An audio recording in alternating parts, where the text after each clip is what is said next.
And going back, turn. Okay, good. We're back on. Solving it, there is such a continuity between man, the solar angels, and the heavenly man. There's a three-step process there. Now let's see, I'm recording. Is there anything worth recording? Okay. Anyway, man becomes the solar angel. The solar angel becomes the planetary logos, heavenly man. The heavenly man becomes the solar logos. The solar logos becomes a cosmic logos. Cosmic logos becomes a one about whom naught may be said. There's a continuity. The solar angels are in that continuity. But how many Mahamanvantaras separate one from another? This is a peculiar thing, because it would seem that only one Mahamanvantara, or solar systemic duration, separates man from becoming a solar angel. But the statement is made that he who is our planetary logos now, many Mahamanvantaras ago, was as a master is. In other words, he was at the equivalent stage of a master many Mahamanvantaras ago. So here's just one Mahamanvantara, solar angel, man, solar angel, and many Mahamanvantaras between the man and a planetary logos. Now, the only thing that we could look at there is what is the duration of a Mahamanvantara. Because there's different charts in the books, and Manvantaras are of different durations. So the question is, are Mahamanvantaras of different durations? Are they always... Whoops. Hello. I'm back. Hello. Are they always... I knew I forgot something. Are they always an occult century? Are Mahamanvantaras always an occult century? Meaning 100 years of Brahma. Because he says many Mahamanvantaras ago, the solar angel was as a man. I don't know if that's a very interesting quotation. It's in Cosmic Fire. I'm not sure I can find it. I have it, but I'm not sure. Mahamanvantaras. No, something's wrong. Mahamanvantara. Can the S go in there? No, I get 0. Okay, or maybe it's Kalpas. Mahakalpas? Mahakalpa. Maha. I just get Kalpas. Maha. No. Just Kalpas. I'll try that. Well, you just have to believe me, Heavenly man? Yes? Okay, let's see. Oh, no. Originating earlier Kalpa. No. We're not going to have it. But I have it, and I've often found it, and I used to remember the page somewhere around 250. But I won't go searching for it. Anyway, suffice it to say, the distance between the present heavenly man and a master is many Mahamanvantaras, many occult centuries. Of course, now when I get going, I kind of want to, do it and get it right. Let's see. Master. Oh, fifth. Aha. Fifth. I'll do it that way. I think I can do it that way. Fifth and heavenly man. Oh, okay. Heavenly man, pranic force. Ah, I found it. Can you believe it? I can't believe it. I was getting ready for failure, and I found it. That's so nice. It's on page 272. Sorry. Man is repeating his endeavor up to the fifth initiation, which will bring him to a stage of consciousness achieved by a heavenly man in a much earlier Mahamanvantara. So it takes what, a Mahamanvantara is an occult century. It's the duration of one solar system. And later, we can become a heavenly man, but that must mean that if you're a solar angel, you're still pretty far separated from becoming a heavenly man. So why did I start to talk about this altogether? It's the connection between solar angels and heavenly men. There's a definite connection between solar angels and these Kumaras, but it seems to be that a lot of evolution would be required. And yet, like in one of the places it tells us that there's a large number of lives between the first and second initiation. And in another place it says, after the first initiation, you might take the second initiation in the next life. What do you do? I mean, what is true? Or is it just dependent on certain variables, which change? The same here. The solar angels are absorbed into the heart of the sun, let us say, central spiritual sun, later to be breathed out in groups as heavenly men. How, what is the duration here? Many Mahamanvantaras? What's a Mahamanvantara? Is it always an occult century? See, these are the secrets of initiation. These are the real secrets of the doctrine. These are the things that are not trusted to us in this kind of exoteric presentation. It's difficult, but it's still exoteric. The real secrets of the actual cycles which lead to a condition of all knowledge are not given. So we have to work our way into that slowly until we can be sure. Now, I tend to want to copy this in a way that I will always remember. Do you have any suggestions? It seems, okay, so fifth initiation, Mahamanvantaras. I want to copy it again and say, let's see, many Mahamanvantaras ago, a heavenly man, planetary logoi,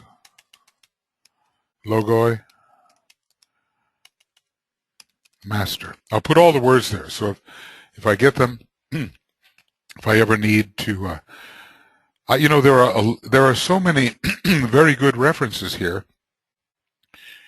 If you want, I don't know if any of you use this AAB extracts, but if you want to get the pieces of the jigsaw puzzle, this really has them. A lot of pieces of the jigsaw puzzle. You know what I mean? If you want to piece things together, and that's what we're doing here after all, we're trying to piece things together. Okay, so let's make this disappear. And solar angelic names disappear. Good.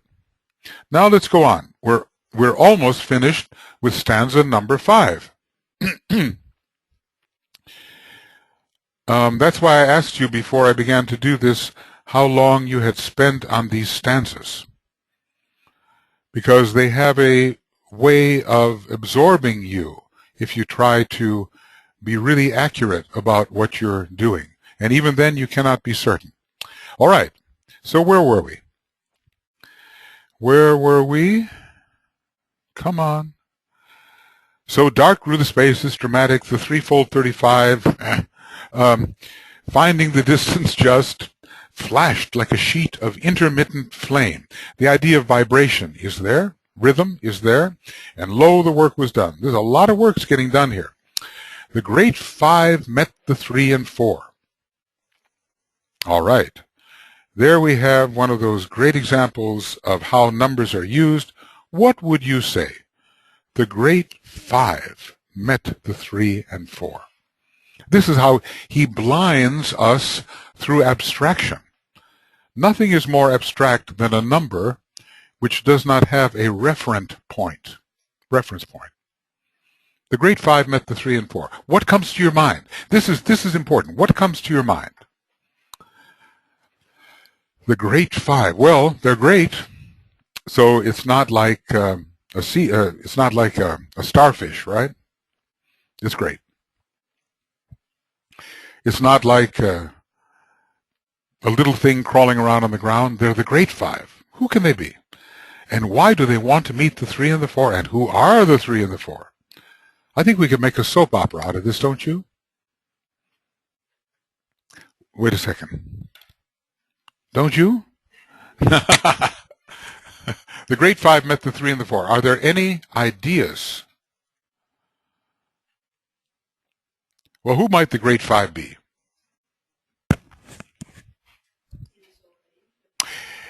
It could be, but why would they be called the great five?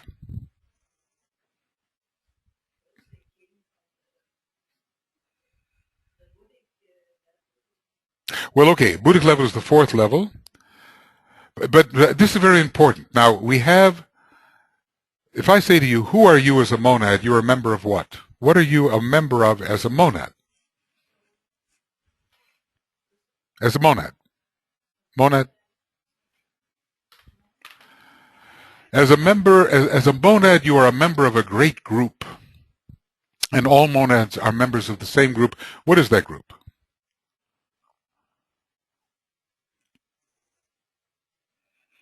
That group is on page 35. That's a hint. But it's the wrong book. It's on page 35 of Esoteric Astrology. But you may have that book handy. Whoever guesses this first gets a cookie.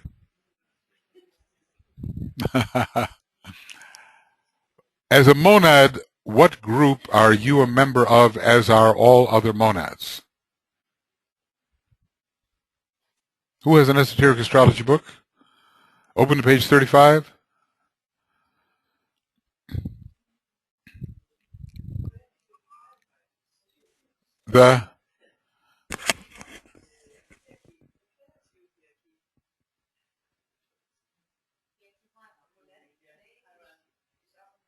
Yes, you're getting close now. So what group are you a member of?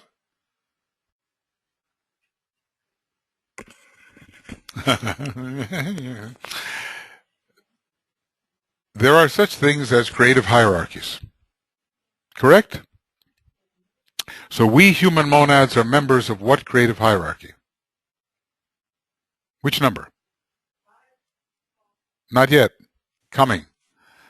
We're not member of the fifth. We are not members of the fifth creative hierarchy, and that's the whole point. The fourth creative hierarchy.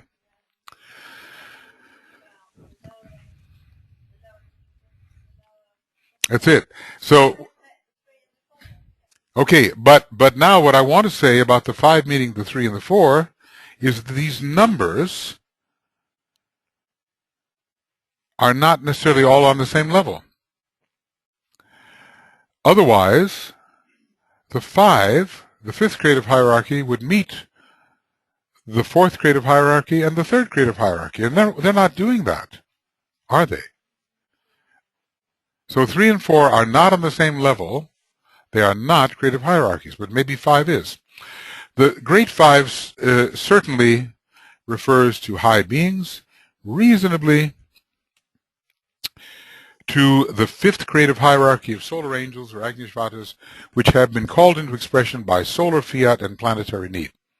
Okay, so here he's taking numbers, and the numbers refer to different levels, don't they? In other words, number 3 and number 4, here's a hint, as it were, number 3 and number 4 are not creative hierarchies. They are not. Number 5 can be a creative hierarchy. The divine uniters, the hearts of fiery love, the intermediaries, all that. The fifth creative hierarchy is bringing a lot of things together, and it meets the 3 and 4. Who are the 3 and 4?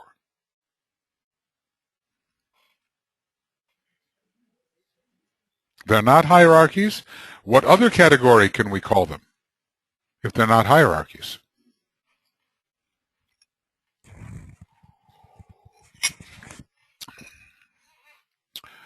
A horse, my blank for a horse. Kingdoms, very good. It would have to be answered by someone from Britain. Probably no one else knows you sell your kingdom for a horse. Exactly. But which one is the animal kingdom? The animal kingdom and the human kingdom. Yes. At least it's probable. Not yet, and here's the point. The 3 and the 4, however, could very reasonably refer to the third kingdom, the animal kingdom, and the nascent fourth kingdom, the human kingdom, which the coming lords of the flame are creating. So here's the point. They met the third, created the fourth, and stayed with the fourth. Right? Out of the third, they met it and created the fourth. Having created the fourth, did they go away? No. They stayed underpinning. They stayed substanding the petals of the fourth. They stayed stimulating the permanent atoms, mental unit of the fourth. They stayed stimulating the etheric brain of the fourth. The fifth creative hierarchy underlay the third kingdom at first, created the fourth, and stayed with it. That's how it looks like to me. Okay, from another perspective, the fourth could be the fourth creative hierarchy. No, I don't think. I think the other one is better. Fourth kingdom, third kingdom. Anyway, a proposal. The point intermediate was achieved. Well, what is the point intermediate? Point, intermediate. Well, intermediate means between, right? Between what and what? So are we talking about the anticorona? Well, okay. Anticorona is a little early in the game. We could be talking about a Sutratma, but not an anticorana yet, because an anticorana, we're not there yet. No, we haven't got that yet. We haven't got that yet. We don't have an anticorana. Yes, I have no anticorana. No anticorana today. No? Well, I think, what is in the middle? What is the point intermediate? See, what do we got? We got 2 triads. We got 2 globes. We have a point of merging. Something is being created. What's being created? What's in the middle? Okay, in a way, that's true. We could say that the soul as a point intermediate, the middle periodical vehicle, is achieved. We can say that. We can say, okay, I have another idea here too, but I'll say, one can say that the soul is the intermediate periodical vehicle and is achieved. From another point of view, what about the human kingdom? Okay, but is the mental unit intermediate? Because there are 6. No, but the human kingdom is intermediate, isn't it? It's the fourth kingdom. 3 above, 3 below.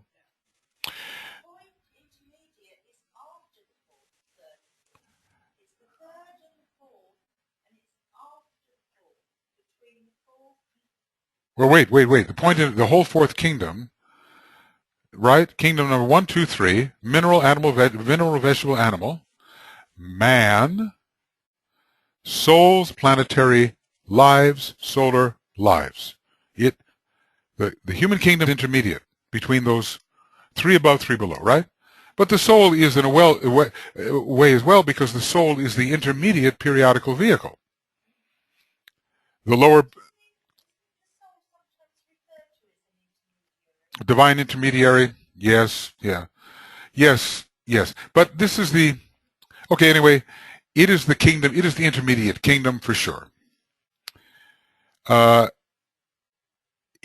of course we cannot say, however, that the fourth creative hierarchy, although intermediate, was achieved, because it was already there. We cannot say that the fourth creative hierarchy was achieved because it had been there for aeons. And by the way, the word aeons is interesting. You know, I used to think of it as a very difficult word, and it is a difficult word because it's so indeterminate. But it turns out that aeons have a lot to do with rounds. An aeon is like a round. So there are a number of different kinds of eons, but it's like a complete cycle. So a chain round is an eon, a scheme round is an eon, a solar systemic round is an eon. There are eons of different types. But we'll come to that later. So anyway, the point intermediate is achieved. Man exists. Earth chain humanity exists. Now, this is not the beginning of man, is it? Man existed well before this, did he not? On the moon chain, right? Man existed. Is it not so? And man existed in the previous solar system, correct? And came over as the nomads, which is an interesting relation to the word monads. The nomads were the wandering monads, on the third ray mostly. The hour of sacrifice, the sacrifice of flame arrived, and for eons hath endured. So the solar angels are great because of their sacrifice. Like Master Morya has said, when have you ever become less through sacrifice? So the willingness to sacrifice guarantees an improvement of spiritual status. The hour of sacrifice for who? The lords of the flame, right? The sacrifice of flame. Now, what does that suggest to you, the sacrifice of flame?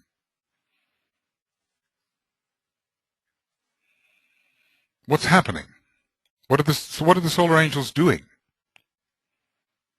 They are directing their nature. They are lords of the flame, right? Their bodies are of flame, really, aren't they? Their energy is flame. They're directing this flame where and how? What are they doing?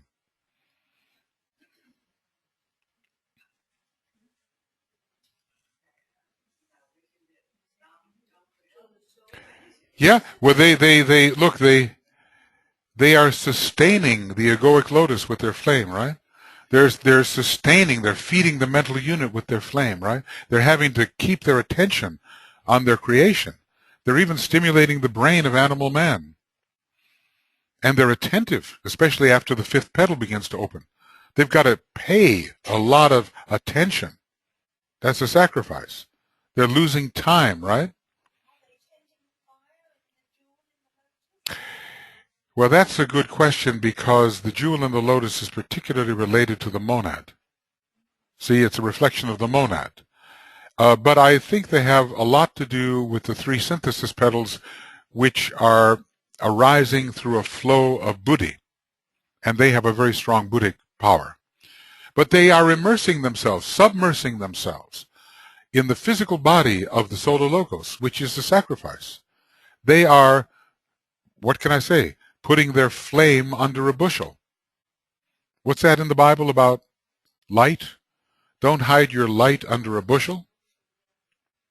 Yeah, well, they're hiding their light until one day comes the transmutation of the bushel so the light can shine through. There's translucence and eventually the destruction of the bushel, and they are liberated. So it seems like sacrifice is always a willingness to stay in a condition of relative confinement when you could be doing something else for the sake of those whom the confinement serves, like being a parent, let's say, right? You know, oh, I have to stay at home with the kids, you know. Why aren't you out there dancing like you used to? Oh, I have to stay at home with the kids, right? So I wonder, has anybody ever experienced that? I mean, just like, you know, how many parents experience that, right? Quite a few. The hour of sacrifice, the sacrifice of their flaming nature, which is, you know, what color is flame? Of course, it's yellow, it's blue, and so forth, but particularly we're talking about the orange flame. Arrived and for eons hath endured, meaning whenever these stanzas were written, already this process had been going a long time, like how many millions of years when this had been written. Of course, from a certain point of view, if the writings come from Shambhala, they write in a peculiar tense related to the eternal now, meaning that what hasn't happened has already happened. this happened and that they describe how the Christ came, what he did, blah, blah, blah, blah, blah, blah. And actually, it hasn't happened yet in time, but it has happened within the purpose and the design. Okay? The hour of sacrifice, the sacrifice of flame arrived, and for eons hath endured. Right now, connected with every one of us, there is a sacrificial process going on, even though we might not be aware of it. The solar angels connected with every one of us is at the moment sacrificing flame to stimulate our egoic lotus, our causal body, our temple, our inner repository of quality, to stimulate our mentality, our sense of I-ness, our sense of individuality, the sense of the animation of the brain. And there are people on the earth today who are not stimulated in that way. They have to work their way up by their own efforts, just the way it was so in the third chain, in the earlier solar system probably. They are not getting solar angelic stimulation, and HPB says, well, those of you who are being stimulated by the solar angels, and obviously all of her readers were, of course, are like hothouse plants. You're being artificially cultivated. You're in a warm space. The sun is beaming in. You're growing unnaturally rapidly because the solar angels are cultivating you. You're in a greenhouse. But certain other human beings, their opportunity does not come yet. They just do slowly on their own efforts. And they don't have that. What? Well, maybe in the rapid cultivation. Yes, as a matter of fact, the solar angels, we are told by DK, didn't know until the very end of the Lemurian race, or the last couple of sub-races or so, whether their experiment had actually worked. But then there was a civilized man emerging in the end of the Lemurian period, and they said, aha, we have managed to spiritually civilize this race of animal men. It has worked. So basically it has worked. You know, it's amazing how many risks there are to different facets of the evolutionary process. We say, oh, well, God planned it, now it's going along, and everything's going to go along. But because of the factor of free will, it could all be messed up. There's some amazing statements here in some of these stanzas about how the work was terribly marred when the evil ones looked on and said, oh, no good, the archetype is too close to the plan. So they did everything they could to mess it up. And they called in the shades of hell and all the rest of it. We'll read about that. It's amazing, you know, what is lurking in these stanzas. Amazing. So the hour of sacrifice, the sacrifice of the flame had arrived, and for eons hath endured. So the lords of the flame, that's one of the names of the solar angels, are sacrificing their flame, functioning as Prometheus. What did Prometheus do?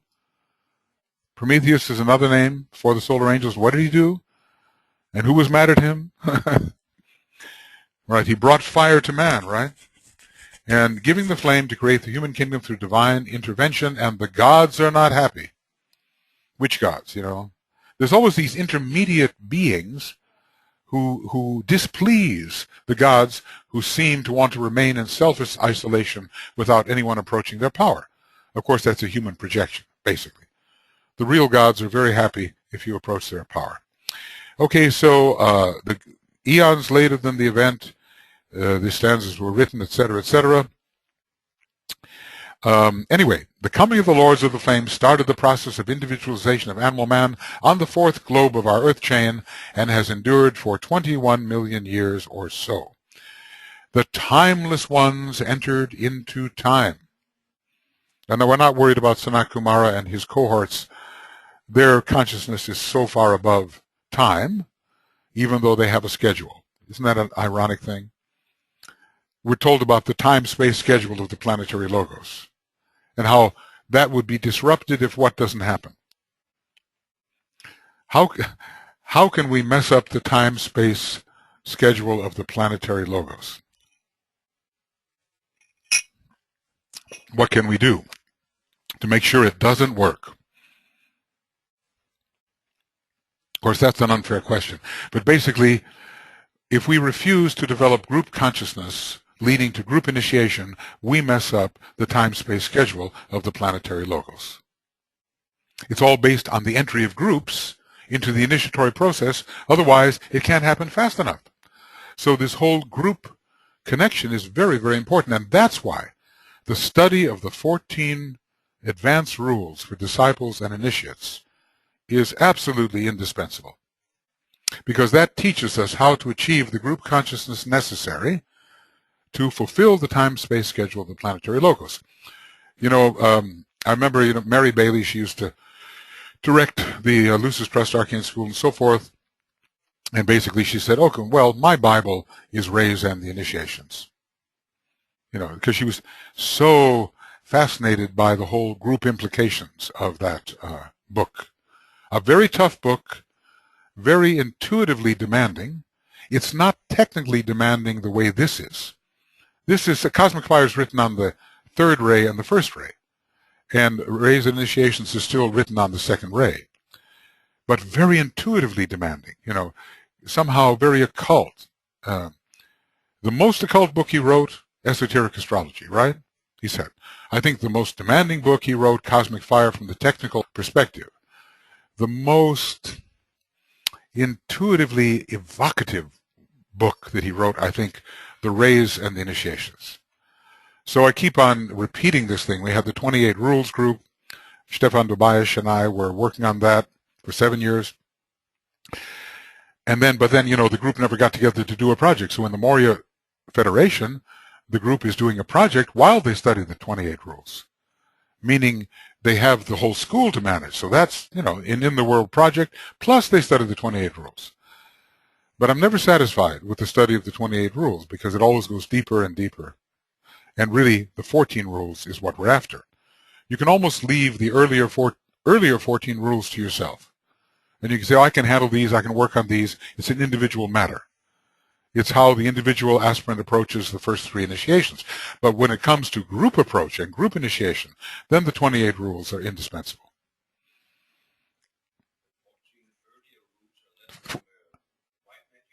No. Oh, I'm sorry, and I made a mistake. The 14 later, 14 earlier. 14 earlier rules are found in Initiation Human and Solar and repeated in Rays Initiations. But the explanation is found in Initiation Human and Solar. Then come the 14 rules advanced, found in the Rays Initiations. The 15 rules for white magic, 15, are found in that book, and the approximately 10 laws and 6 rules of healing are found in Esoteric Healing. The 7 laws of the soul in Esoteric Psychology 2, the 7 techniques of integration in Psych 2, the 3 techniques of fusion in Psych 2. Those are the lists. And the 7 laws of the system and the 3 cosmic laws, and those are the major lists found in Cosmic Fire. The Timeless One entered into time. Now, why Timeless One? There are a lot of timeless ones. What do you have to do to become a timeless one? To live in the eternal now, presumably. What must be achieved to become a timeless one? Presumably the solar angels have achieved it, right? And so has Sanat Kumara and the Buddhas of Activity and the members of Shambhala and the Chohans and so forth, the masters. What does it mean to be a timeless one? Because there's a name of one of the Ray Lords, which is very interesting. And it has to do with timelessness.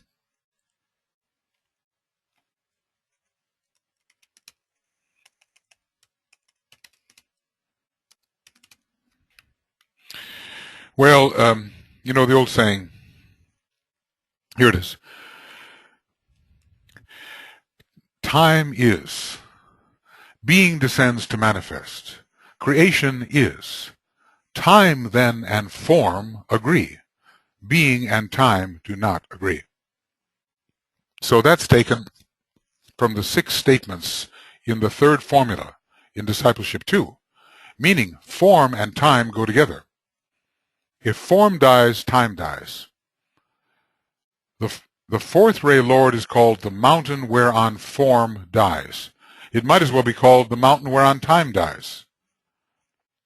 Because if you want to dispel the illusion of space and time is more difficult to dispel than the illusion of space, You have to go to a certain plane.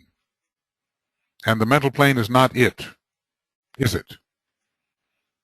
Where do you go? Where do you focus? How do you focus? To kill time. Killing time, yes. There's several ways to kill time. What plane? Buddhic plane. Kill time on the Buddhic plane. Killing time on the Buddhic plane, yep. Hang out on the Buddhic plane.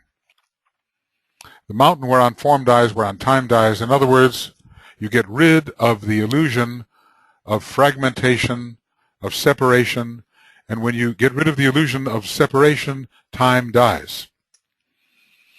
So it's the Buddhic plane. So,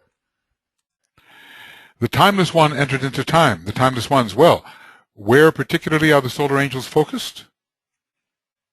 As we've seen on chart, whatever it is, tabulation number 2 of the 7 manifested creative hierarchies, they're focused on the Buddhic plane, aren't they? They have this fire of Buddhi. They have the hearts of fiery love and all the rest of it.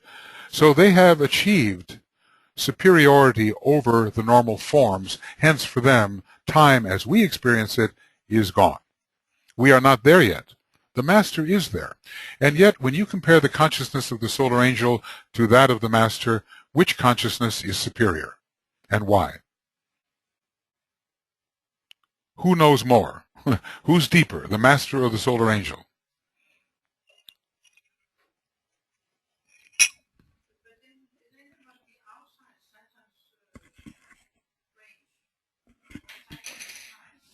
Yeah, well, that's why I was very careful to say time as we know it. Because even the planetary locus has a time-space schedule, and time is so fundamental to the entire great breath. Imagine in-breath, out-breath, in-breath, out-breath. There's time. The minute there's movement, there's time. And apparently, the minute there's change, there's time. And we go from changelessness to change and back to changelessness, so there's time. But not as we know it. It's time as we know it that is killed. Are they beyond the realm of Saturn? No. The realm of Saturn extends very far. Saturn may even be involved in the cosmic atmic plane. Maybe.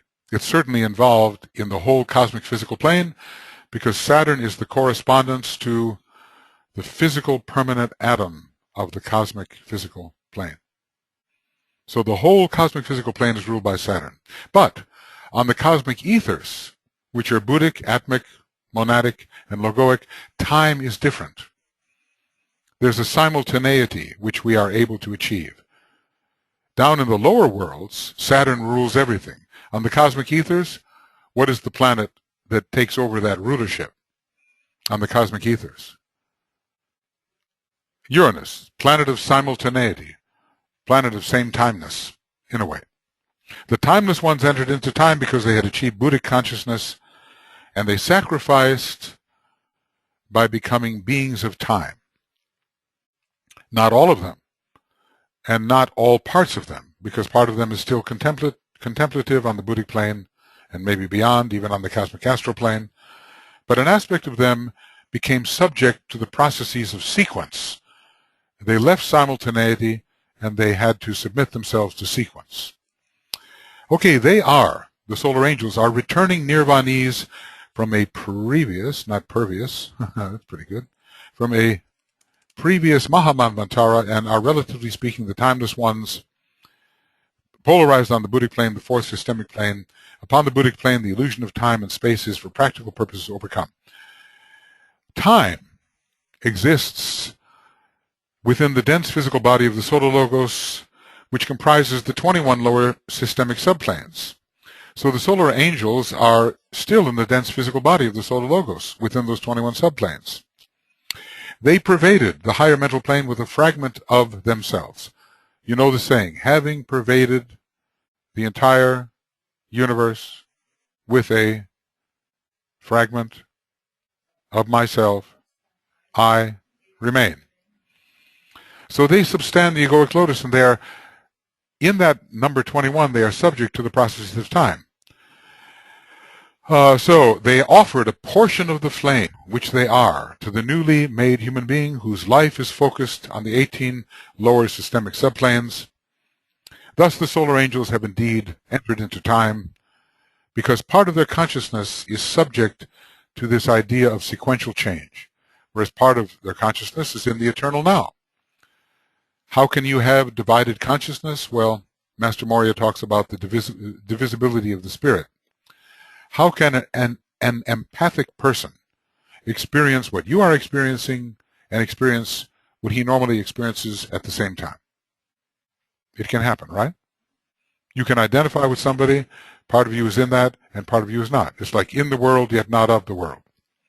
At least an aspect of the consciousness entered into time, though I would say a significant aspect of their consciousness remained free of the illusion of time, because they're focused on the cosmic etheric planes. The cosmic etheric planes, planes of simultaneity, correct? Same timeness, Uranus, etc. If you look at the whole setup, and we've discussed this before, I'm going to have to do something with this computer. It's getting very sluggish. It doesn't like to be pushed around so much. I'm making it change faster than it wants to. It's resistant. Okay, so anyway, yes, going to our map, which is this one, these 4 planes are ruled by Uranus, these 3 planes are ruled by Saturn, and the whole thing, in a way, is ruled by higher Saturn, you might say. Saturn is the planet of physicality, but it has many, it has connections with what we would call non-physical things. What high plane does Saturn rule? It's still on the cosmic physical plane, but what high plane does Saturn rule? Not just the concrete mind, right? Not just the physical body, right? What else? Another plane? Saturn? Specific ruler of? Color green? Atmic. And because the permanent atom, Saturn functions as the correspondence of the permanent atom of the solar logos. Permanent atoms are always found where? Permanent atoms. Not the mental unit, but permanent atoms are always found where in respect to a plane? You got, yeah? First. There it is. Saturn is a permanent atom, in a way, very well positioned right on the first plane, which is the logoic plane. So Saturn is all through the cosmic physical plane, not just on the very densest levels. The watchers began their task, and lo, the work proceeds. Well, how many kinds of watchers are there? The watchers in this case turned from watchers into doers, didn't they? For many years, the solar angels were watchers. Then they became doers. They became active. They entered into sacrifice. Unless you do something, you're not sacrificing. If you just contemplate, you're not sacrificing. Of course, maybe there are some forms of contemplation which are so intense, and such a service that maybe they can be considered sacrifice.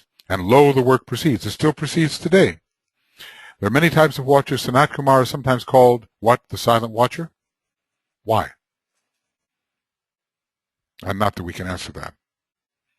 But they say, that not a sparrow falls, but that God knows, So somehow the consciousness of Sanat Kumara is in everything, and so in a way, you yourself are an aspect of the consciousness of Sanat Kumara. The monad is one. And there are other high beings who've been given the name Watcher. There is a great existence that takes us through the 6th initiation, and that's called a silent watcher also. The term silent watcher, very interesting. Divine observer, silent watcher. I'll bet when you train yourself along the line of the divine observer in the C groups, which C group is made up of divine observers? One of the 10. The glamour group, which is it? What number? First group, telepathic communicators. Second group, observers of reality, the watchers. right? Second group. Second group are the watchers. So there are many kinds of watchers, and there's always some kind of hierarch that is the silent watcher. At the top of the pyramid, whatever pyramid it is, exists the silent watcher. Even our solar logos must be a silent watcher in a certain respect, and on, until finally we reach the universal pyramid in which we would find the silent watcher, the universal logos himself. So the solar angel is certainly a watcher of a type. And, well, you know, in terms of our human mythology, Santa Claus is a watcher, right? He knows when you are sleeping. He knows when you're awake. He knows when you've been bad or good, so be good for goodness sake. Santa Claus is a watcher. He knows what kind of gifts to give you, depending upon what he sees. So the being watches the progress of the human being, for which it has taken responsibility for many aeons. And in the beginning, when the human being is kind of dense and insensitive, doesn't even know the solar angel exists, the solar angel is just to watch and sustain the human mechanism. Sustain human mechanism. Unrecognized by the being who benefits from the supervision. But this watcher for Earth Chain Humanity has been watching for 21 million years for Earth Chain Humanity, less for Atlantean humanity, because was the individualization process in Lemuria the last one to occur on our planet? No. Something more recent occurred. When? Atlantean times. Early Atlantean times. So there's been this astonishing attentiveness which, hey, you better pay attention because the human being's getting a little restless here. You know, in the beginning, the kid's in the crib, the kid's in the playpen, don't worry, can't hurt himself. Later, the child is crawling out of the playpen. So the parent, there's the analogy. The parent has a bigger job, right? And, oh, it's easy to travel with an infant who's 2 or 3 months old or whatever. Try traveling with a toddler that wants to run up and down the plane aisles, you know, whatever. So when we start to grow up, the solar angel has a bigger job on his hands. You know, and toward the end, a really big job. Because then everything is so critical, and the rapport, the Geminian rapport, Mercurian rapport between the solar angel and the man is very, very intense. So that's a big sacrifice at that time. Yes, and solar angels are watching not just Earth Chain Humanity. Somehow, and I don't know how it happened, they engaged with Moon Chain Humanity too. When Moon Chain Humanity came over with semi-developed lotuses in the third sub-race of the fourth root race, solar angels grabbed a hold of them somehow and helped them move faster. I don't know how the process occurred, but it must have occurred because advanced humanity, for whom these books are written, are discussed as having solar angels, and most of them individualized on the moon chain, including you. Probably. There are some very fast earth chain movers also. Even a few earth chainers who are in the hierarchy right now, such as the Christ and some others. Now that really represents an incredible speed through the power of love.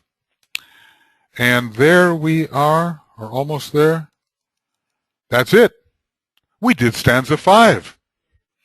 Wow, good work. Okay, now. Now remember, we have only 12 stanzas left to go. And some of them are long. Stanza 10 we could start today and we could end on Sunday. But we would know the history of our planet a little bit better. I've been talking to my friend Philip Lindsay. I've been trying to see. He has some very different ideas than I have about stanza 10, and he's the best occult historian I know on this planet, in the Bailey work anyway. So I've been trying to see whether he'd be willing to Skype in or kind of come in on the webinar and kind of give you a little lecture on his interpretation of stanza 10. You know, because we have different ideas about races and subraces and so, but he's studied the figures. I don't know yet. You know, we'll have to, I'll try to get in touch with him. I don't even know where he is, but in this world, it doesn't make any difference where you are. Philip Lindsay. Hidden History of Humanity, HHH. Right now? Is he there now? Anyway, I'll try to locate him. I've already asked him would he be willing, and we could see whether it would be possible to do that. It would be interesting, you know what I mean? Because his knowledge of these things, he's really done his homework. All right, now, are there any questions? No, seriously, I mean, you know, you can say, oh my God, look how much time we have spent on this thing. But on the other hand, we could read it all in 1 minute. But where would the consciousness be? So just because I know you want to hear it, I'm going to read through the whole thing. And now, with your advanced understanding of this process, see if these words mean anything more to you than they did this morning. If not, I'm leaving. Okay. Oh, well, you know, threats. All right. The moment Manvantaric, for which had waited all the triads, the hour that marked the solemn point of juncture, arrived within the scope of time, and lo, the work was done. The hour for which the 7 groups Purushik, each vibrant to the sounding of the word, seeking the adding of the power, had waited for millennia, passed in a flash of time, and lo, the work was done. The first degree in mighty acclamation, deeming the hour propitious, sounded the triple note in threefold reverberation. The echo reached the goal. They 3 times sent it forth. Restless the sphere of blue felt the vibration, and answering roused herself and hastened to the call. The second, with wise insistence, hearing the first sound forth, knowing the hour had likewise come, echoed the sound or note quadruple. This fourfold reverberation circled the gamut of the spheres. Again it was sent forth. It's like 3 times around and then out. You know how the etheric body works? 3 around and then out. 3 times the note was sounded, pealing across the heavens. At the third intoning came the answer to the call. Vibrant as a key attuned, the eternal primary replied. The blue to the dense one answered and responded to the need.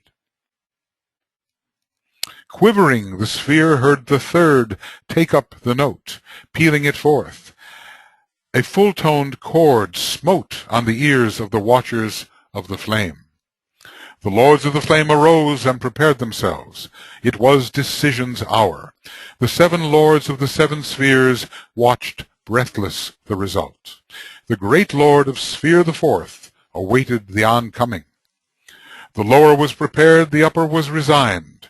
The great 5 awaited for the point of equidistant merging. The foundation note ascended.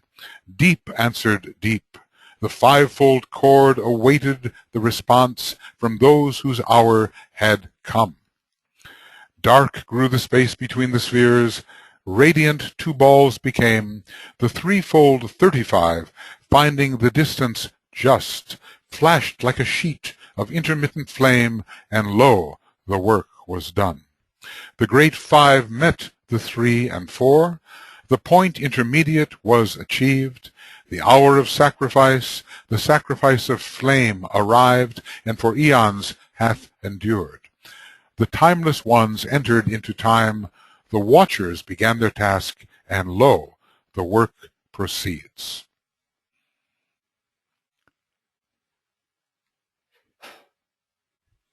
Okay. Like you want to say, you know, okay, 1 stanza down. Never return to it again.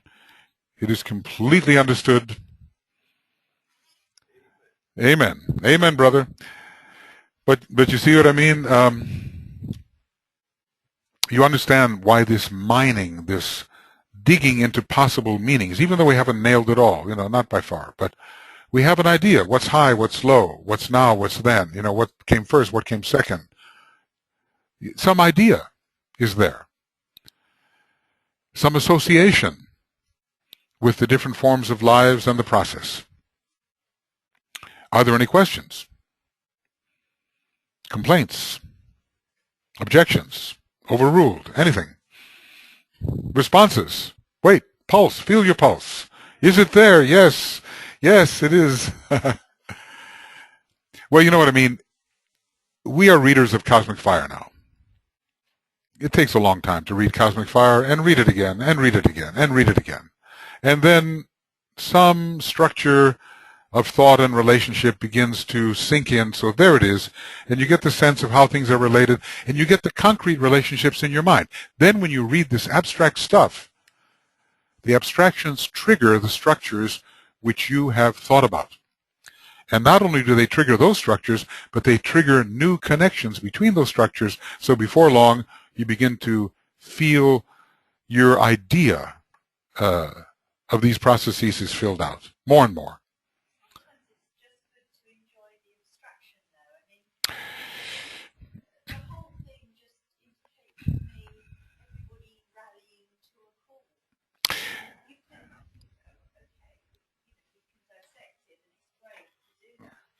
Well, yeah, it's nice too. It's nice too. It's like, it reminds me, I've been in the opera business for 40 years, and it's like those people a little bit who say, I always want to hear opera in the original language. They say, oh, I don't understand it, but I really want to hear it in the original language because it's so beautiful. So, I was one of those who was always translating the opera. But I agree, that hearing it in the original language, there's something about it, But when you also know what the original language means, then it's even better. And then there's always subtitles. I think the Stanzas of Dzyan should be written with subtitles, like they do with the operas today. Yes.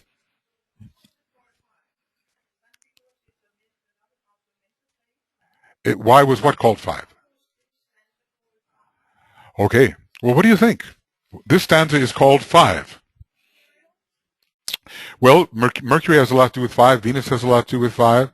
What is your thought on that? Of course, I have some thoughts myself, but what are your thoughts? Excuse me. Well, sure. See, it involves so much the 5th creative hierarchy. The coming of the 5th creative hierarchy in intermittent, whatever, flashings forth, bringing the 2 triads together, the divine uniters, the divine links, bringing the higher triad and the lower triad together. It's all about the action of the watchers of the flame. The lords of the flame, the 5th great group, the 5, whatever you want to call them, they are the protagonists in this drama. They are the actors. Everything sets it up for them, The lower group is reaching up, the higher group is preparing and stimulating them, and they wait for an exact proportional moment of equidistant, whatever they called it, and then they flash forth and they link together the 2 triads. They are the heroes of this 5th drama. Now, you may not always get it this way, This is number 5 for that reason, and we don't even know in the original stanzas of Dzyan whether this is somehow the 5th stanza or whether Master DK put them in this order. We don't know if they come out of the book as number 5. Maybe they do. But one day we will know. These are the ancient secret Tibetan writings that are probably, taken from what? Taken from the Sanskrit, taken from the teachings of the Buddha that he gave to the inner group, taken from many world teachers in the Brahmanical tradition, taken maybe ultimately from Shambhala. It's not like the Tibetans made it up. It comes from a far deeper source. What was the story? There was some problem in India, so it had to be moved to Tibet. Yeah, I remember what it was. There were things about the Muslim invasion, the Mughals invading. They're very fanatical. So the teaching was taken to Tibet to preserve it, some of this teaching. So, this is what's called, I think in that thing you gave me, Anna, about the stanzas of Dzyan, it's called privileged knowledge. Meaning, it's not just running around for everybody to have. You have to spend yourself reading Cosmic Fire to get this. Otherwise, who knows what we're talking about here? We are intermediaries. We're sort of midway between what humanity knows and what the hierarchy knows. And we are on our way to gaining the privilege of understanding the planetary lore as it came out of Shambhala. That's a very great privilege. You know what I mean? There's all kinds of other things we could be doing rather than breaking our heads and our consciousness on this stuff. But this is a privilege to be able to see the insights which come from Shambhala and from the masters. Usually when you pick up the secret doctrine for the first time, you say, oh my God, what is this? The eternal parent slept in her ever-invisible robes and had slept for 7 eternities. What are we dealing with here, you know? We're dealing with reality. That's what we're dealing with. Of course, not everybody can stand a good dose of reality. Illusion is much tastier.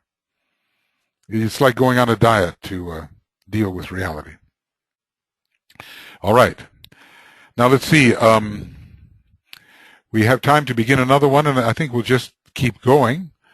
Are there any thoughts, comments, anything on this? You know, speak now or forever hold your peace.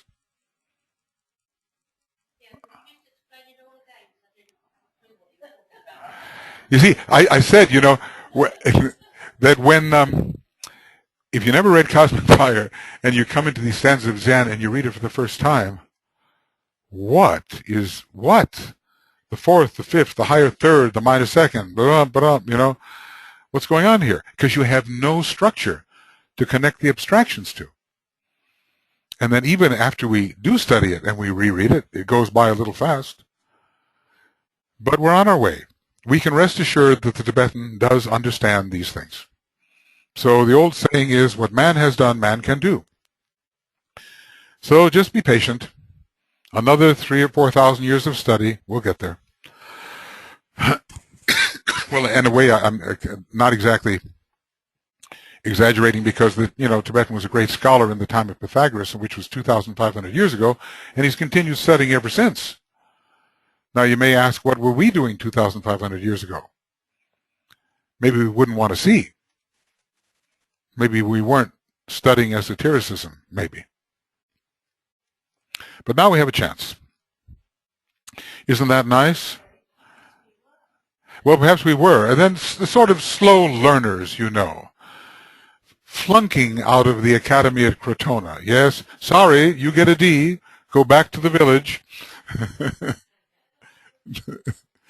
Well, you know, those who flunk once may take the course again and again until we get a passing grade. I think by now we have a passing grade, perhaps. All right, well, here's the next one. It's really good. Number 6. I like this one. This is sad. Are you ready to grope? Another pilgrim in the dark came up and groping found the follower and cried, "Lead me and others to the light." But the poor follower, he didn't find anybody to lean on, so he had to lead others himself. This is the 6th ray story. Within the cavern dark, the fourfold one groped for expansion and for further light. No light above, and all around the gloom enveloped. Pitchy the darkness that surrounded it. To the innermost center of the heart, throbbing without the warming light, crept in the icy cold of uttermost darkness. Above the cavern dark shone all the light of day, yet the fourfold one saw it not, nor did the light pervade. The rending of the cavern precedes the light of day. Great then must be the shattering. No help is found within the cave, nor any hidden light. Around the fourfold one lieth the vault of stone. Beneath him menaceth the root of blackness, of utter denseness. Beside him and above, naught but the same is seen. The threefold watchers know and see. The fourfold now is ready. The work of denseness is completed, the vehicle prepared. Soundeth the trump of shattering, blinding the power of the oncoming flame. The mystic earthquake rocks the cavern. The burning flames disintegrate the Maya, and lo, the work is done. Gone is the gloom and the blackness. Rent, oh, why is this there? This is my computer protesting. You're making me understand too much. Gone is the gloom and the blackness. Rent is the cavern's roof. The light of life shines in. The warmth inspires. The lords onlooking see the work commence. The fourfold one becomes the seven. The chant of those whose flame rises to all creation. The moment of achievement is attained. Proceedeth the work anew. Creation moveth on its way, while waxeth the light within the cavern. Now, I would say that is one of the easiest of the stanzas to interpret. That is definitely a microcosmic stanza. I mean, you might be able to, apply it to greater beings, but we human beings should recognize this experience. Treading the path, escaping from the cavern of darkness. Now, are you in a cavern of darkness right this moment? It's the world, but not me, not I. Absolutely. We're in that. And now, this is very interesting because this is written in the language of consciousness. This is not, it's not about a cavern, although it does bring to one's mind Plato's allegory of the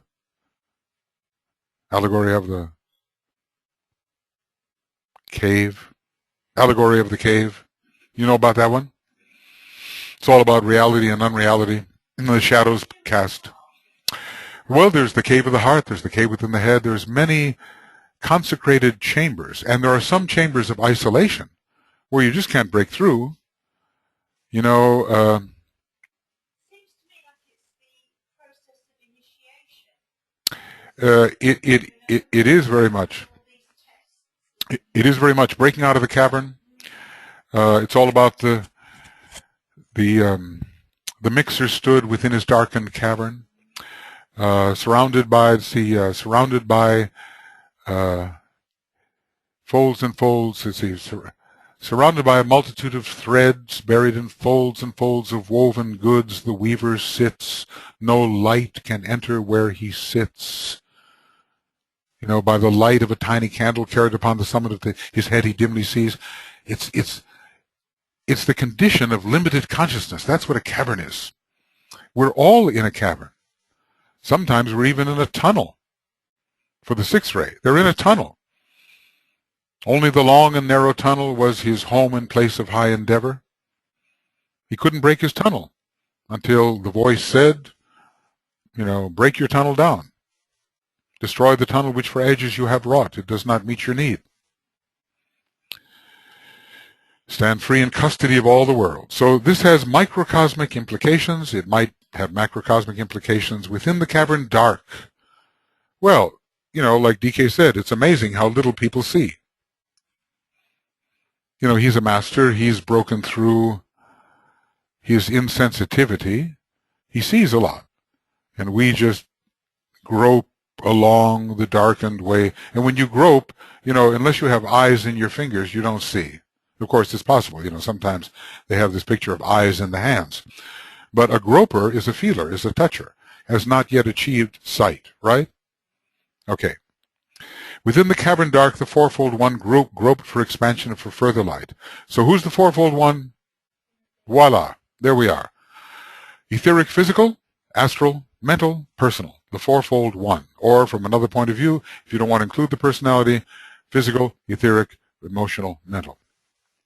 But we're not yet the fivefold one because we haven't touched the fifth kingdom. So the human personality consisting of these vehicles is the fourfold one.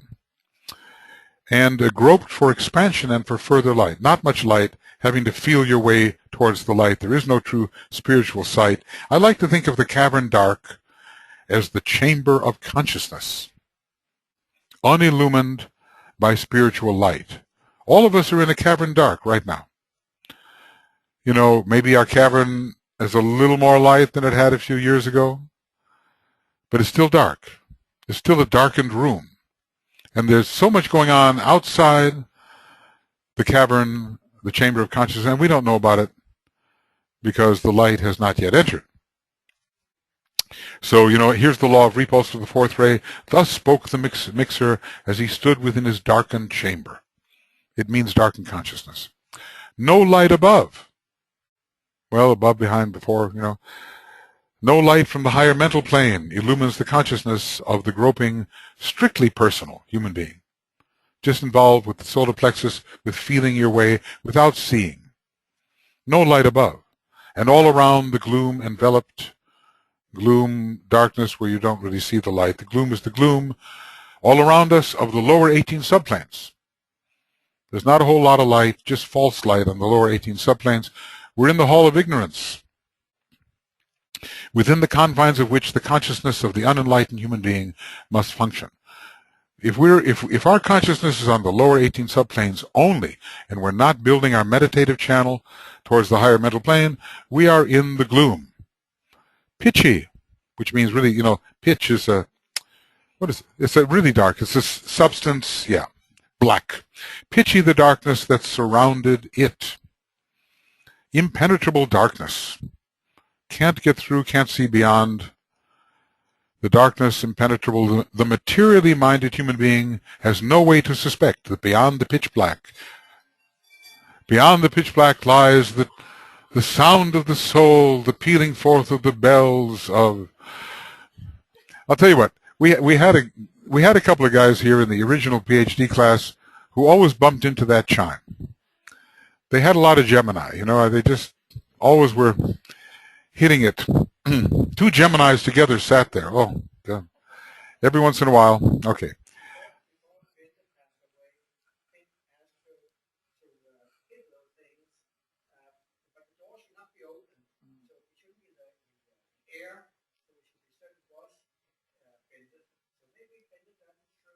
Okay, so every time it goes off, we have attending the class, you know. Well, they sometimes say that devas do attend classes held by human beings if they're interesting enough, and if the purity of the presenter is sufficient enough.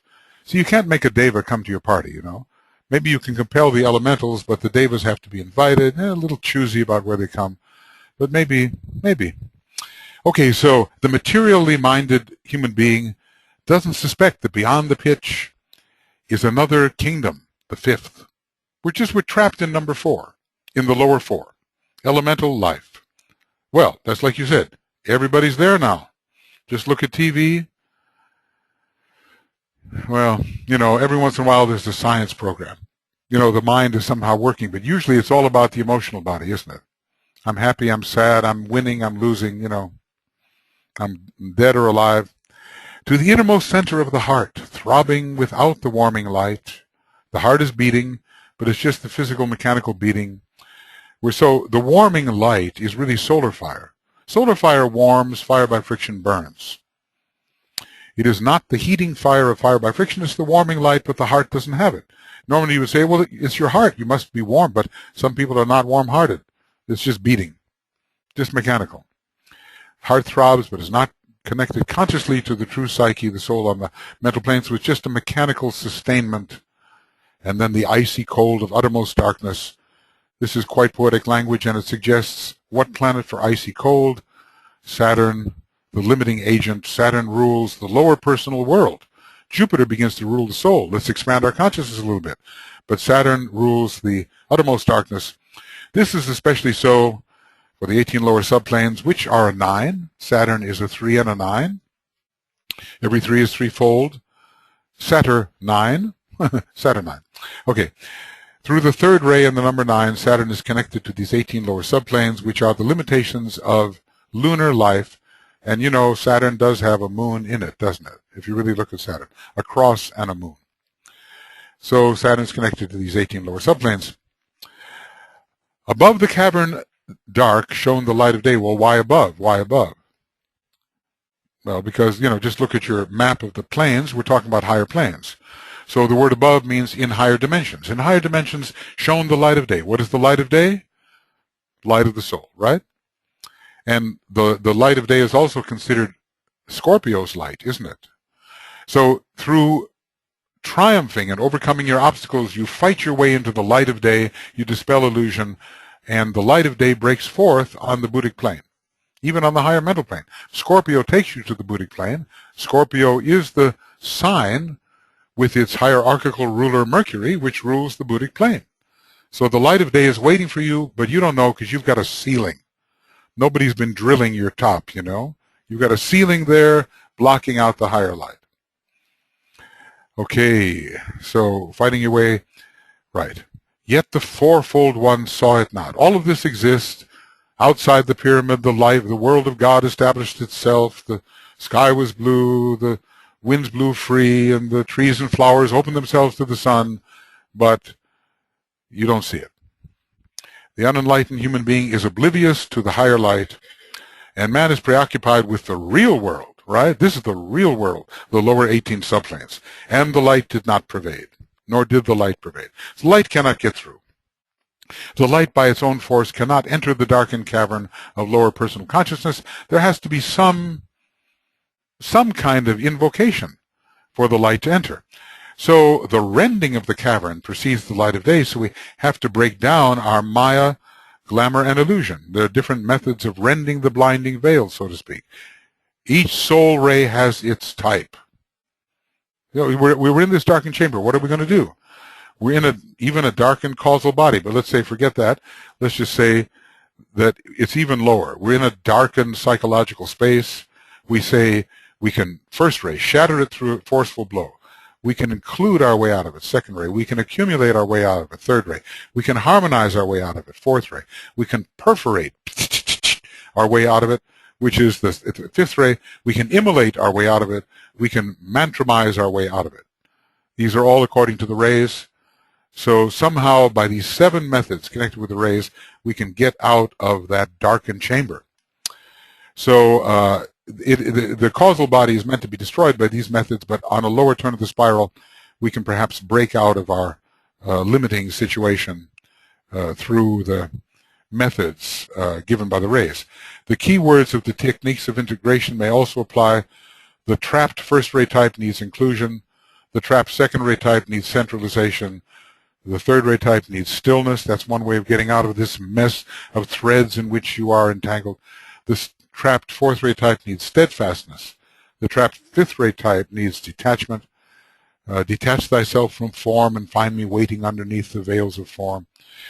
Dissociation is the method suggested by the sixth ray type. I also call it restraint. And reorientation, facing the sun, for the seventh ray type. So Maya, glamour, and illusion must be sequentially destroyed if light is to enter the darkened chamber. That's a big job. It takes many lives.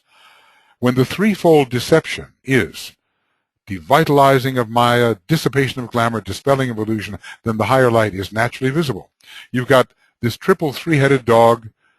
It's Maya, glamour, and illusion, and you have to devitalize, dissipate, and dispel in order, with your own efforts, to help the higher light come in.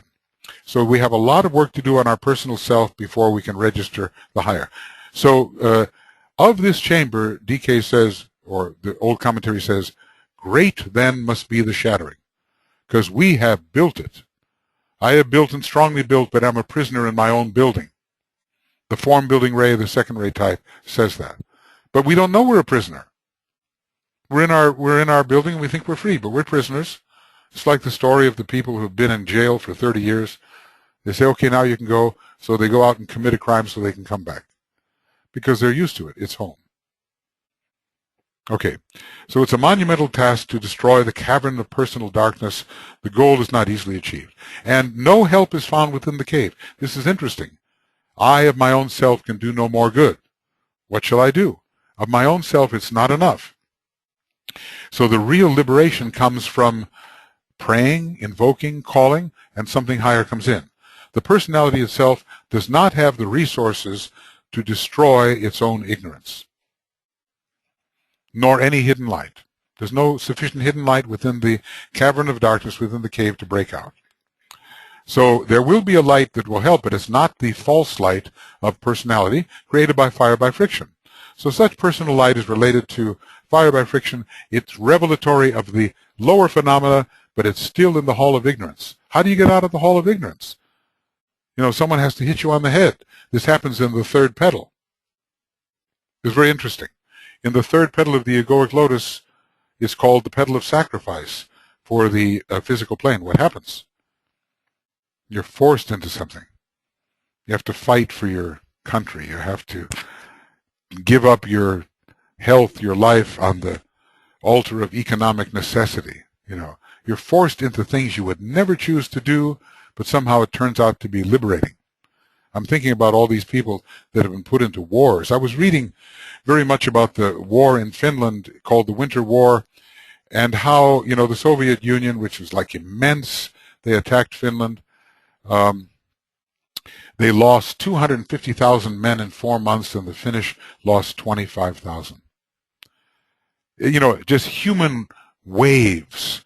The Soviet citizens turned soldiers were sent just in these human waves, one after another, with no consideration of who lives or dies.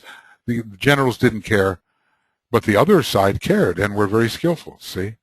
That's third petal stuff, being forced into that kind of sacrifice without having any choice of it. Here's one rifle, here's 2 men, when you're dead, you pick up the rifle. That kind of thing. Around the fourfold one lieth the vault of stone. He's built such barriers of ahamkara. I am I and you are you, and there's this vision of complete separateness. So this is the Saturnian wall. It's built by our habits, our patterns, our thought forms. We can't get out. Nothing can get in. Beneath him menaceth the root of blackness. You know, like the throne has the legs of the dragon on it. So these tremendous chaotic elemental forces that are down here below, we've worked our way out of them, but if you're not careful, you can be seized by these tremendous forces of the lower planes, utter denseness. You can be pulled into the chaos of the elemental world. The unredeemed, crazy, chaotic energy substance of the previous solar system could recapture your consciousness. We've worked our way out of that, but those elemental worlds are very destructive. They can recapture you. We're speaking of the densest energies within the physical body of the solar logos and planetary logos. Beside him and above, naught but the same can be seen. Everything's the same, no breakout.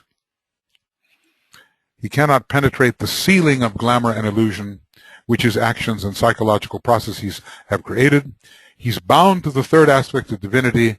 That's the personality, and nothing of the true second aspect is visible. There's no unsuspected dimension of life to be revealed. Nothing but the personal world is experienced. Life in the densest aspect of the solar logos or planetary logos sounds pretty miserable. Now, the heroes come to the rescue. The threefold watchers know and see. They have will, wisdom, and activity. They are the solar angels. The threefold watchers, well, it could be the Kumaras again, could be the Buddhas of activity, could also be the solar angels. They have the 3 aspects liberated. We're dealing with the solar angels probably. We have the 3 aspects of divinity. The first aspect sponsoring the jewel in the lowest and the lotus and the inmost bud petals.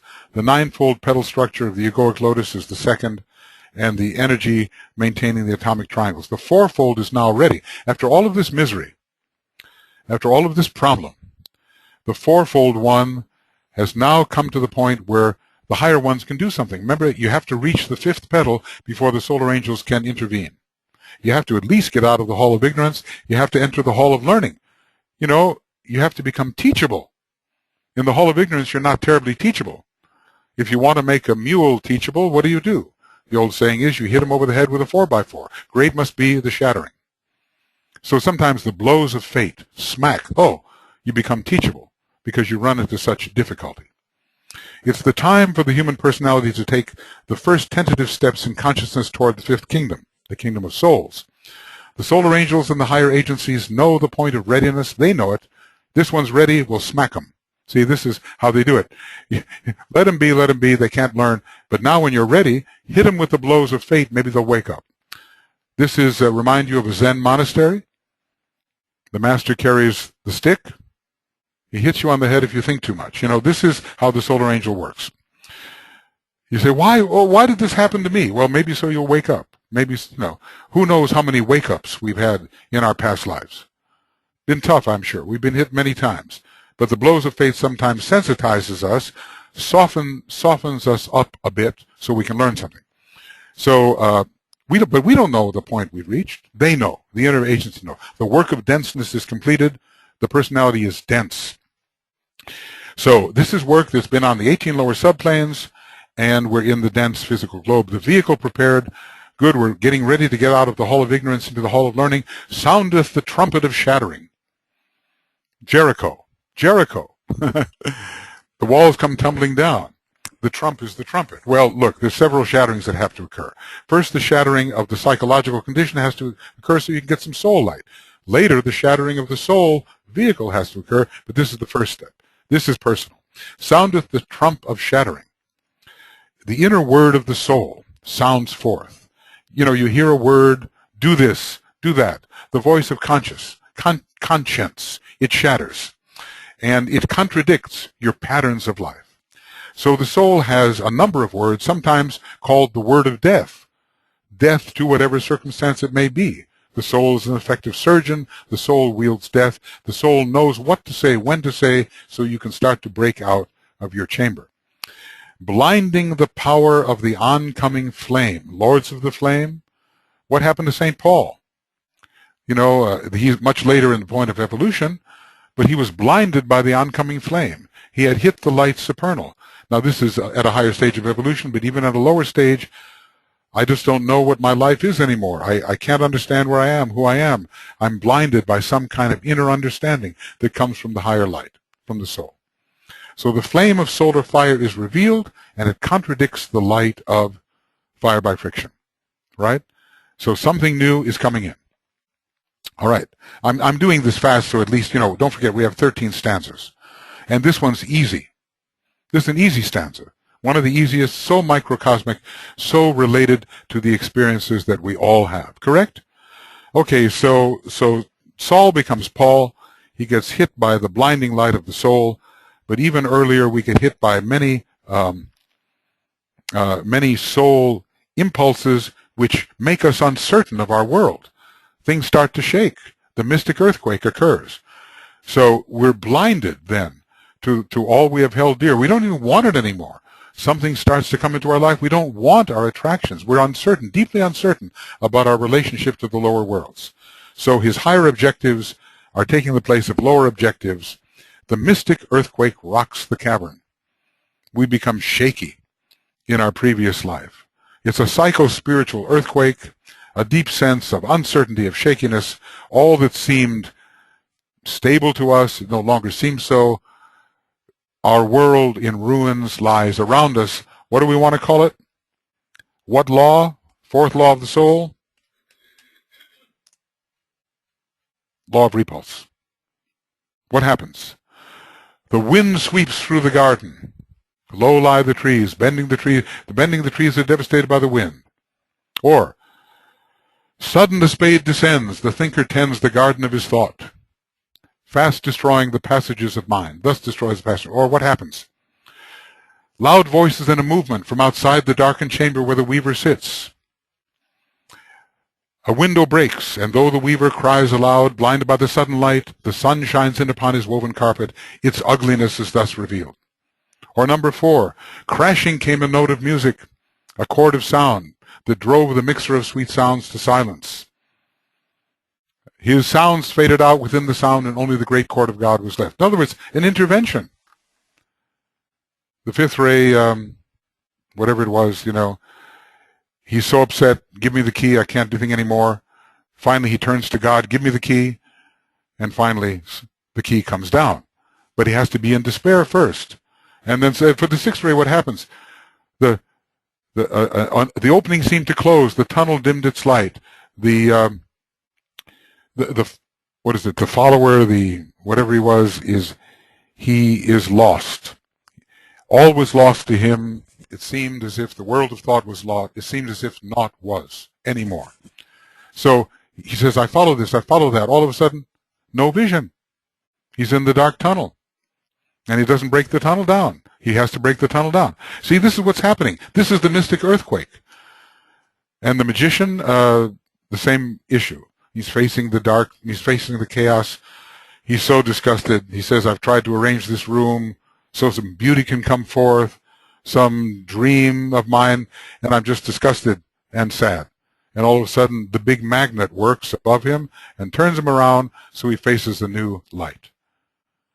See, that's it. So your dark cavern is going to be broken by the power of the soul at some point under the law of repulse. And this is before we're any, we're an aspirant, we're aspiring to something better, but we don't even see how bad our personality stuff is. Then it gets broken down because the soul intervenes. The spades descend, the wind blows, the window breaks, the chord of God sounds, whatever happens, the soul has its way of breaking through. Has that ever happened in your life? Probably, and look at all I know, and then you discovered it's worthless compared to what there is to know, the second ray method, and so forth. The burning flames, Lord of the Flames, disintegrate the Maya. And the Maya is not just the lower Maya, because everything is called Maya, everything is called glamour, everything is called illusion. The great illusion is threefold, the great Maya is threefold, the glamour is threefold. So the burning flames of the soul presence of solar fire burns away the illusion, the Maya, and lo, the work is done. It takes many lives. Gone is the gloom and the blackness. Rent is the cavern's roof. See, right here there was a ceiling. You couldn't get into your higher head center and where it leads to. Now you've been hit on the head, and the roof is away.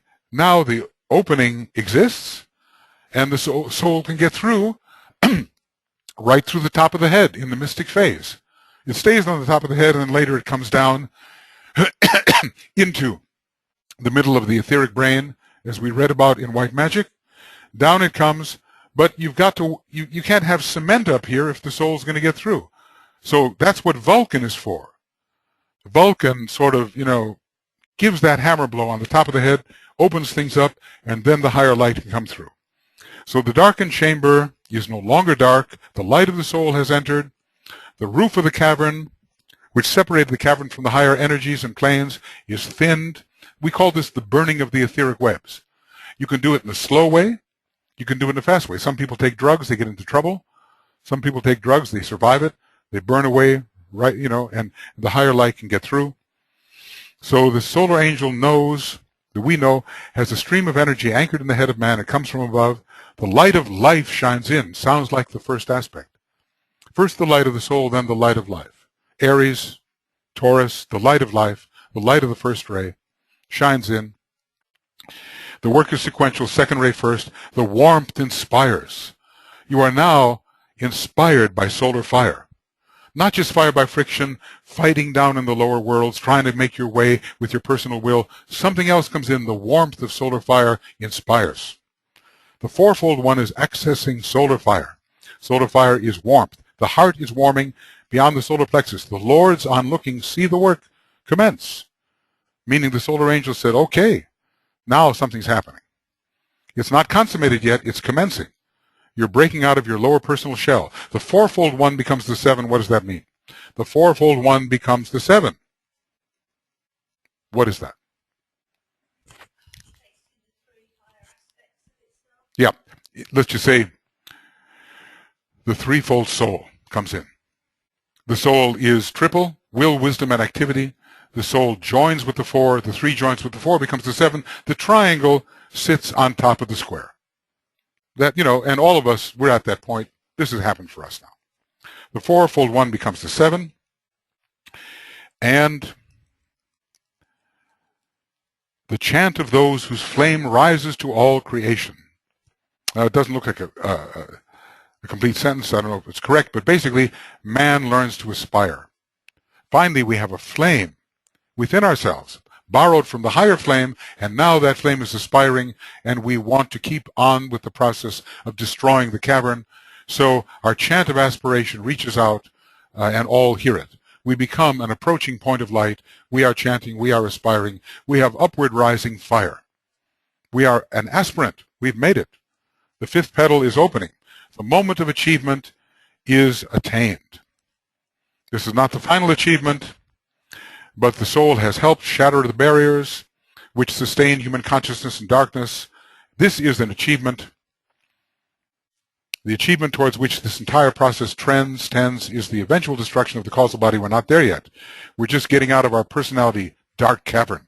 The law of repulse has helped us get out of our alignment, crisis, light, revelation, integration. The Aclery process, right?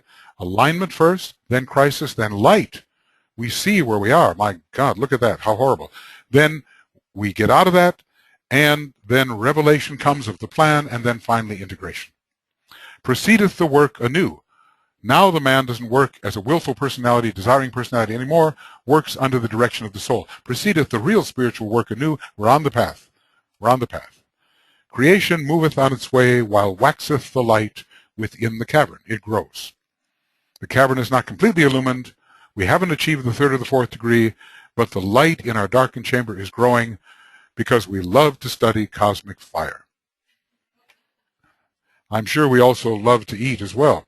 But, all right, now, understand? This is obvious. This is an easy stanza, isn't it? Relatively, thank God. Wait till you see some of the other ones. You probably already have. Even the one I chose today for us to go over, stanza 5, was middling in its difficulty. And yet you see what it is. This one's easy, microcosm. You're in a cavern. Break out of the cavern. You can't do it on your own. The soul has its way. You respond to the soul. You start to become free. Light enters in. You're on the way to freedom. You're on the way to the fourth degree. That was stanza number 6. You like the easy ones, don't you? Wait, stanza 10 is coming. Stanza 2 is a killer too. And don't overlook stanza 1, where the secret of the fire is hidden in the sacred word, second letter of the sacred word. You think, oh, that's so easy. But I've got 4 different options of what it can mean. It depends on what's to be destroyed. Now, what I'd like to do, we have just a little bit of time, just very little bit of time, and I'd like to open this up. It may be that many people are asleep or away, but what I'm going to try to do is I'm going to pull the plug. Are you ready? This means that all those who have been attentive can now have a voice. So, is there anything anyone would like to say before I open the floodwaters? So we've gone through 2 stanzas. One took a long time, one took a short time. The methods were different. Did you learn anything?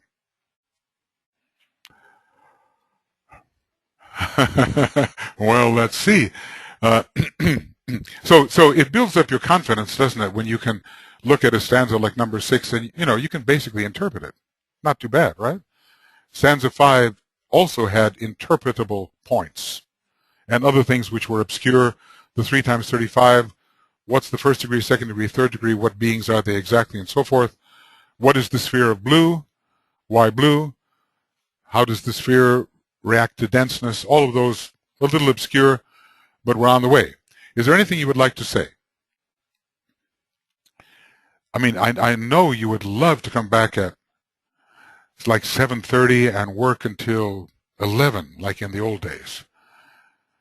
Who would just love to do that? I don't think it's an option, though, because then I won't get to go over some of the stanzas I haven't done yet. We just have to wing it.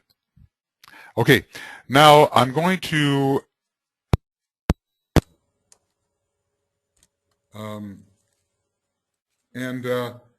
I'm going to see whether anybody's here. There's no telling. We just might have names here, and no one present. But I'm going to unmute. I thought I would unmute some of these people. Okay. Hold on. Only one at a time. Now, Andrew, are you there? Hello, Andrew. It's probably nighttime in Australia. Anu, are you there? Hello, Anu. Are you there in Estonia? Sounds like Estonia to me. Are you there, Anu? Someone's on the phone. All right, that's the television. All right. Athena, are you there in Greece? Hello, Athena. Okay, I won't get discouraged, even if nobody's there. Bio, are you there in Canada? Hello, Bio. Are you there? Are you there? Sometimes people are there, but they don't know they're there. Has that ever happened to you? Okay, Carmen? Gosh, I forget where you are, but are you there? No? Well, let's see. Maybe we'll have luck with Elena. Elena in Slovakia, are you there? Hi, Michael. Oh, Hi. you're there. Boy, this is loyalty. Elena is there. And she knows this group, too, doesn't she? Elena, do you, I have it on so that people can somewhat hear. Is there any thought or question you would like to, and everybody's waving hello to you. Listen, I would move this and show you everybody being very appreciative of your presence, except I'll break the machine. So forgive me for that, but everybody's happy to have you present. Do you have any thoughts that you would like to share or questions? Well, you have touched on some energies which I have sort of intuitively seen immediately with the stanza 5, Right. which I align to the atomic plane immediately with the Saturn and Libra energies, and the fifth initiation, which is equivalent to the 35 years, you know. Yes. And we have touched that number 35, and then you know, the time, the hour of decision, Saturn Yes. in Libra, you know. Yes. So the intermediary, the equidistance, it's all Libra. Justice, the just. Yes. You know. Libra and 35 Then are the definitely soul- involved. It's just that it happens so early. It happens so early in the process, you know. We don't yet have the human being, so we have to understand who's trying to come in with this threefold 35. Yes. It's in other words, when you try to assign it to that period of history, it's a little difficult. And Yes, I know, but I'm making analogies. You yes, see. analogies. Yes, exactly. That's correct. Yes, from the highest to the lowest, because also at the age of 35, you know, we are supposed to be making the first conscious contact with the soul. Correct. 35. So, you know, Yes. yes, so, and then the soul law, which you were talking about, you know, that is very significant. The Venus fifth ray and the third ray of Saturn are very much present in this. And, Yes, I think that's correct. Yes, I think it's good to think about ways in which the number 35 can be used in relation to Libra in terms of our conscious life of discipleship and initiation. I agree. yes, That we can find. yes, it is. Yes, and there's, you know, there's a relation between the 5 ray lords and our 5 present interplanetary Kumaras, and which are related to the 5 creative hierarchies. Yes, yes, there are many of you know, those. yes, they are the 5 rays of, you know, of the Kumaras, which are all the mental energies, and the 5-3 are very mental energies. Yes. So we have a relationship also here between the Libra and Capricorn. Libra and Capricorn. Yes, indeed we do. Well, look, there are many. Elena, I would like to be able to go on developing this. Pretty soon the group has to go eat supper, and you know they won't stay here to listen to esoteric things when they have to eat. So I'm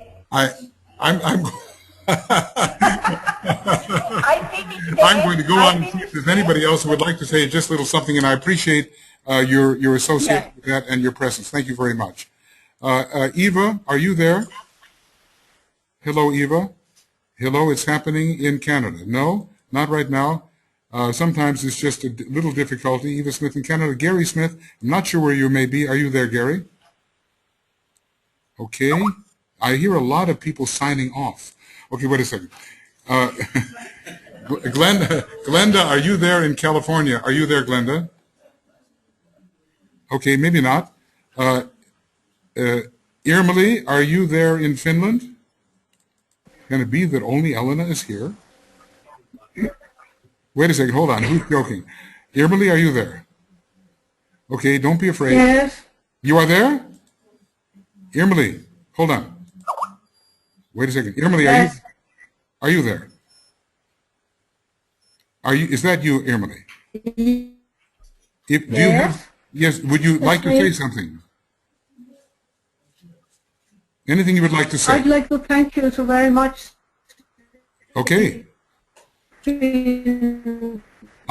Yeah, we're having not a good connection. But I got the thanks and I appreciate I it. have no question. Yes, you have no questions. Yeah, thank Okay, you so but much. It was tomorrow's another day. Very interesting. Tomorrow's another day. We'll have more questions. Okay, Jocelyn, I see your hand up. It looks official. Are you there? Jocelyn, are you there? No? Jocelyn, where are you? Okay, Johanna, you look like you have your hand up. Are you there? I keep on hearing the sound of escaping students. Okay, no, not Jocelyn. Okay, and Johanna, no. Well, what about Linda Arnelis? Are you there? Linda? No, maybe not. Okay, Mar, are you there? Mar? We have a lot of people who are either afraid or not there. Okay, Nia, are you there? Hello, Nia? No? Now it's my wife. Okay. Hello, wife, are you there? Hello? Yes, I am. You are there! You and Elena. Okay, so say something, dear. You hear me? I can hear you now, yes. Because I was sending you a lot of Skype messages because it was saying for me, muted. Beauty. I couldn't get you on Skype. I just have to concentrate on webinars. And they probably can't hear you very well, so speak up nice and loud. We just have the group is hungry and they're not willing to wait. Yes? So I was just thinking, what I said already before the lunch, I was saying about this triple and quadruple. Triple and quadruple, yes. Yes, related to music. To music, and yes. I wish to develop this idea. Wish to develop the triple and quadruple idea. Yes, absolutely. So We will work on that. Is it a hint of how the manifestation along the line of the seventh ray is when the sound is moving forward? The sound is moving forward, triple and quadruple, and even pentuple, possibly, because we had some ideas similar to that here. Very good, dear. All right. And nothing else. I love you all. It has been wonderful. Bye-bye. Okay. Julia was happy to be there. Great. Sue Vadna, are you there? Sue, are you there? Hello, Sue? All right, friends. Oh, wait a second. Hold on. There's one more staff member. Brett may be asleep. Are you there, Brett? It's Brett. Yes, I am. Hey, it's the daytime and you're there. Brett has been capturing this on video to a degree, and Brett is our technical expert. Brett, do you have any thoughts? You are the last person that I would ask in this, and then you would release the people to, because you're the last one on the list, I would release the people to go and eat. They're looking hungry. Is there anything you would like to say? Oh, this has been a marvelous presentation. Okay. And the recording seems to be going fine here. I'm very glad of that. Thanks to everyone for all the comments. Thank you. So thank you to everyone for all the comments. I'm trying to make this a little stronger because they probably can't hear it exactly. All right, very good. Thank you, Brett. Thank you very much. All right, friends. The webinar then at the moment is officially over. Tomorrow we will meditate upon a new stanza here at 7:45 in the morning, which is 6:45 GMT, and we will continue. Thank you for attending, and see you next year. No, I mean, see you. See, say Happy New Year. It's been great. It's so nice of you to come for this day. You know, thanks for flying from England for today. Appreciate that, at least for half the day. And we will see all of you tomorrow meditating, and we will have the continuation. Brett, I will send you what I've got, and along with what you've got, we should have something we can send to people. Okay, friends. So let's have one closing Om. Are you ready? We will seal our work, and we'll have an Om, and hope that the knowledge or intuition or impression that we may have gathered will stay with us somewhat and be useful.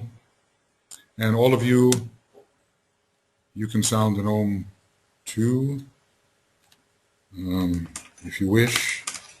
And I will put this on while we're sounding the Om. Yeah. Okay, here we go. Oh.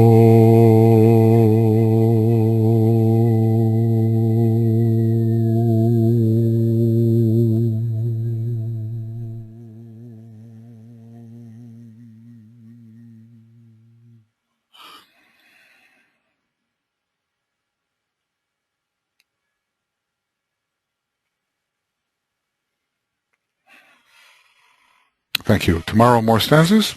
And although I don't really want to let you off tonight, I feel somehow, a little benevolent. So maybe one of these nights we'll come back and we'll really knock it out, right? The middle of the night. I'll bet you're tired. Okay, bye-bye, everybody. We'll see you